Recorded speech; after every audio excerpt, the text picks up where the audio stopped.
Meanwhile, the votes are in, at least as it regards last evening, and it appears a preponderance of viewers felt Hillary Clinton had the stronger night in Las Vegas. According to a CBS News poll, 49% of voters, albeit in battleground states, felt that Hillary Clinton won the debate, while 39%, as you can see there, felt Donald Trump was the victor. 12% called it a draw. To break it all down for us, then, I'm now joined by our elections director, Anthony Salvanto, in Las Vegas. And Anthony, with regard to the idea and the semantics of a win or a loss, certainly the one transformative moment last night was when Donald Trump once again refused to say whether he would support the result of the election. But in the CBS poll to which I refer, we found that some 63% of voters feel that both candidates need to make that pledge. So what to make of it? Well, in some sense, Josh, you could say that's a large number. It's obviously a majority, but it's not exactly a complete majority. It's not exactly 100%. And one of the interesting things about this is among Republicans, you find more saying that they both should accept that result.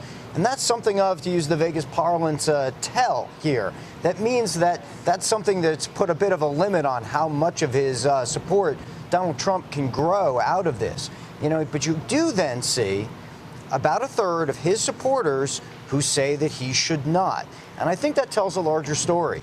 There is a fairly large segment of his voters and of the electorate that is starting to lose faith in institutions more generally. They're starting to lose faith not just in vote counting, but in all the workings and many of the workings of how this political system operates. And I think that sort of reflects that larger theme and that larger strain of opinion that his vote has tapped into, Josh. But interestingly, if we assume his support to be roughly 40%, as we have discussed, or somewhere close to it, only 19% of respondees felt that no, that both candidates need not. If we assume that the vast majority of those are in fact Donald Trump supporters, it would also suggest that 1 in 2 Trump supporters, in fact, disagree with their candidate on this very issue. Oh, yes. And that is why, on balance, this issue probably will not help him expand at all, because you see it among Republicans as well. And look, in other respects, we found that voters were as likely to say now they might consider Trump as likely to say, well, they now might consider Hillary Clinton. So on balance, it was a draw in other respects. But this was the one place where even his own party, at least some in his own party, broke ranks with him. And in fact, that's been part of his trouble all along, is that he has the support of many Republicans, but not enough, but not all. And in part because this is an institution that, as Major pointed out, has been part of the democratic process, for obviously since the founding. And that is someplace where in 2016 we've seen yet another first. Which just does not fail to stun, I might add. To make a further meal, then, of some of these numbers, the poll also revealed that a majority of voters felt that Hillary Clinton did not do enough to explain the email controversy that still is burgeoning. 62%, in fact, said that. But nearly half the voters also said that the debate didn't impact their opinion of her at all. So what to make of all of that, Nath? Well, she holds this in place, at least among debate watchers. One of the things that has dogged her throughout this campaign are these poll numbers that are low on being honest and trustworthy, on telling the truth. If you could turn that around in a debate, from this, it doesn't look like she did. She still continues to have people saying that they don't feel that she's honest and trustworthy, and part of that comes out of the emails and her discussion of them. So less than half said they felt like there was an adequate explanation of all that was happening on that front.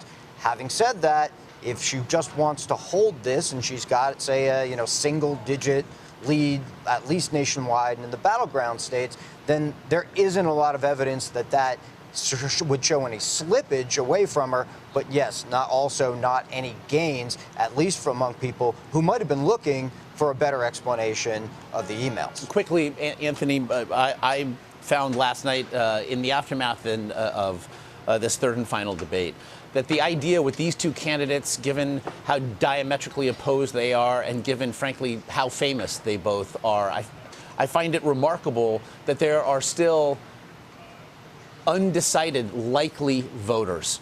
How many are there still? It's less than 10%, Josh, and that is an extremely low number, but it is still some folks in play.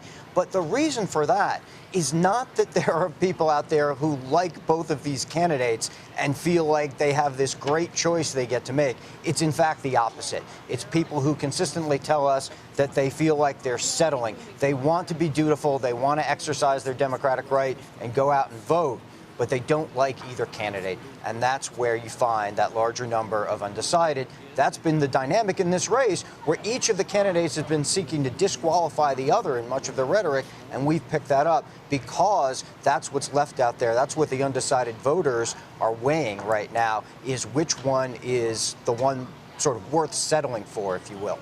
Perhaps something still to ruminate upon in these last 19 days, as we've seen in this election cycle. That is a relative lifetime. Anthony Salvanto there in Las Vegas. As always, we appreciate it. Thanks.